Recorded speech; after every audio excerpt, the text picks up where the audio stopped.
John chapter 17, verse 24, Jesus prays, Father, I desire that they also, whom you have given me, may be with me where I am, to see my glory that you have given me, because you have loved me before the foundation of the world.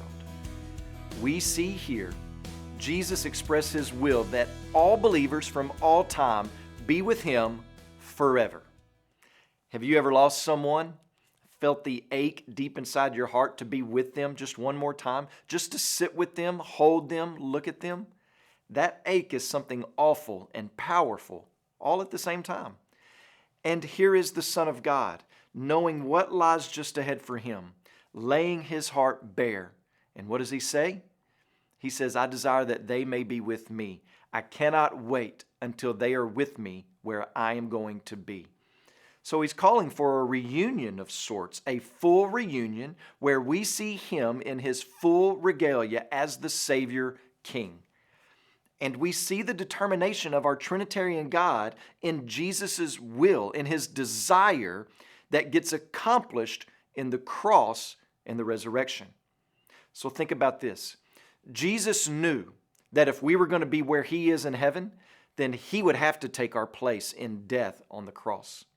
If it was truly His will and desire for us to see His glory in heaven, then it would have to take place through His suffering on the cross. If it was His will that we be with Him, then it would be necessary as well for Him to be cut off from the living. If it was His will that for us to enjoy the Father's love of the Son, then the Son would have to face the Father's wrath. If it was His will for us to see His full glory, then something would have to happen in order to overcome the suffering and the death and the wrath of God.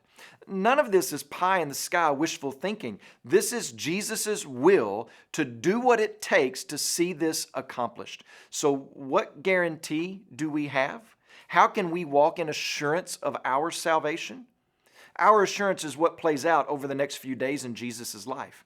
He did die in our place. He did suffer the wrath of God on our behalf. He was led outside the camp. He was cut off from the land of the living, and He did rise from the dead. So what is your hope for assurance, believer? Is it in your ability to do all the right things? Is it in your faithfulness? Do you look to yourself for assurance in keeping the faith? No. We look to Christ, and there we see Him praying to the Father to keep us. We see Him expressing His will that we be with Him where He is, and we see that He traversed the long road to the cross and busted through the other side of death in glorious triumph so that you and I can have assurance. When you pray today, please remember Harrison Orellana and his family, our missionaries in Peru.